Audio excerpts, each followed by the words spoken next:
بسم الله الرحمن الرحيم. اللهم أصلح عبدك وخليفتك بما أصلحت به أنبياءك ورسلك، وحفه بملائكتك، وأيده بروح القدس من عندك، واسلكه من بين يديك ومن خلفه رصدا يحفظونه من كل سوء،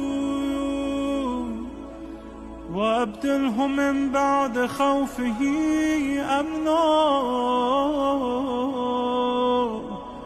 يعبدك لا يشرك بك شيئا،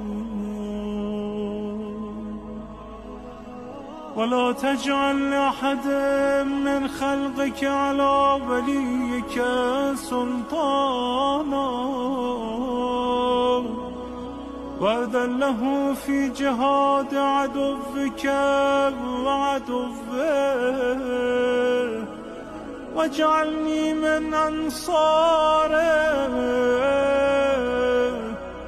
إنك على كل شيء قدير.